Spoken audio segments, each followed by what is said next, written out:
En marzo de 1948, gravísimas violaciones al derecho electoral de los costarricenses desembocaron, como todos sabemos, en una guerra civil. Estas acciones de hace 75 años produjeron resultados muy beneficiosos, una fructífera siembra de derechos civiles, garantías, servicios y oportunidades que generaron un notorio ascenso social. Pero con el tiempo, los gobernantes olvidaron su prioridad con el pueblo y fueron incorporando leyes, instituciones y prácticas viciadas que deterioraron seriamente la vida nacional, al punto de convertirnos en uno de los países más desiguales del mundo. Y hoy les pregunto, ¿puede haber democracia en una nación donde una casta privilegiada reina sobre una gran masa empobrecida? El despeñadero comenzó hace más de 50 años y está alcanzando ahora su punto más alto. Gobierno tras gobierno, dominado por el bipartidismo, fueron creando ministerios, instituciones autónomas, semiautónomas, gobiernos locales y empresas públicas estatales para dar miles de empleos a personas afines a su partido político. Y así fue como forjaron reformas y ajustes a la Constitución. ¿Para qué? Para recetarse privilegios a todo nivel. ¿Y sabe qué? Lo lograron sin mayor resistencia, porque tuvieron siempre una amplia mayoría en el Congreso y forjaron las leyes a su imagen y semejanza. Me di a la tarea de investigar de dónde vinieron los 1.043 diputados que ha tenido Costa Rica desde 1949. Sin sorpresas, casi la mitad, 448, son de Liberación y 253 de los partidos hermanos Unidad Social Cristiana y Unión Nacional. El bipartidismo en yunta. Los dos grupos políticos se atacaban durante las elecciones, pero se entendían maravillosamente después, con pactos debajo de la mesa si era necesario. Gobierno y oposición se repartieron todos los poderes. Un magistrado de la Corte Suprema para uno, el siguiente magistrado para el otro. Se repartieron también los magistrados del Tribunal Supremo de Elecciones, se repartieron los jerarcas de la Contraloría y la Defensoría de los Habitantes, se repartieron durante más de medio siglo las juntas directivas, las gerencias y los mandos altos de todas las instituciones autónomas y se encargaron de garantizarles una y otra vez la reelección de su puesto. Eso sí, siempre y cuando fueran obedientes y sumisos a sus intereses. Se atrevieron a llegar lejos, muy lejos. Por ejemplo, permitiendo que la Sala Cuarta reformara nuestra Constitución sin pasar por el Congreso, para sacarse de la manga una reelección presidencial expresamente prohibida en la Carta Magna.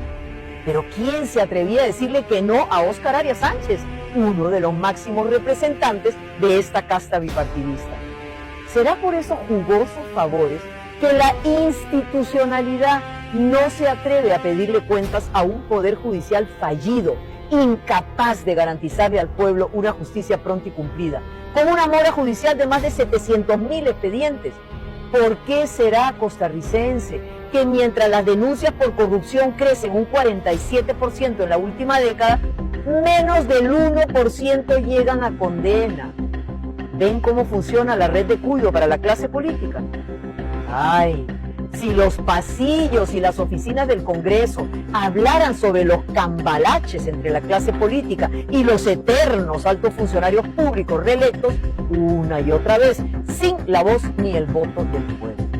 Por medio siglo han trabajado sin tregua ni pausa para blindar la institucionalidad que tanto defienden. ¿Cómo no? Pero ¿cómo no? Si allí se garantizan sus jugosos privilegios, desde las odiosas pensiones de lujo a las convenciones colectivas o las transferencias gigantescas para las universidades.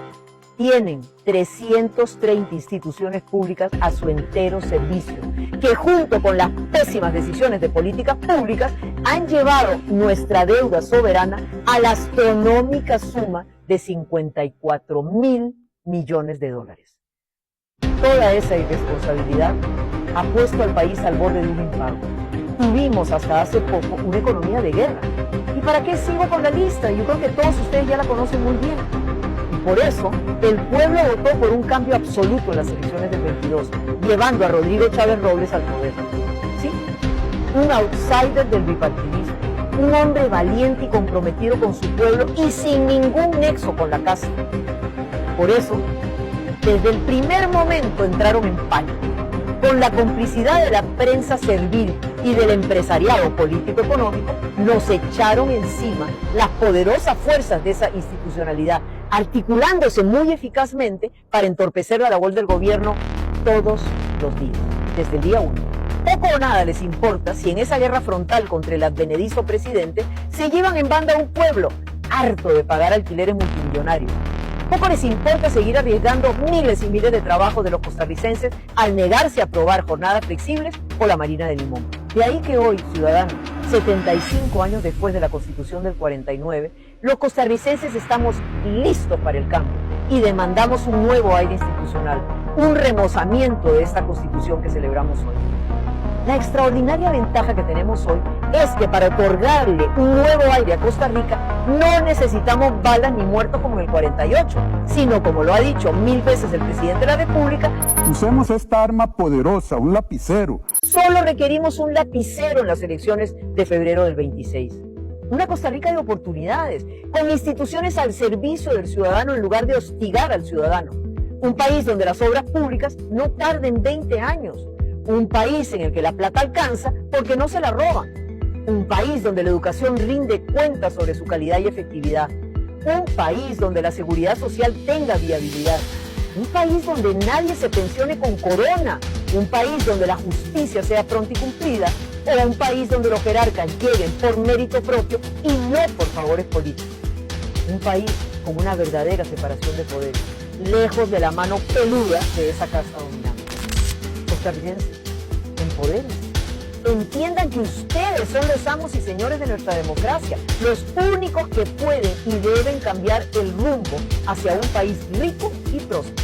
Por usted, por sus hijos y por sus nietos. En el 2026, acepte la responsabilidad de cambiar lo que legítimamente le pertenece y lo que ilegítimamente le arrebataron.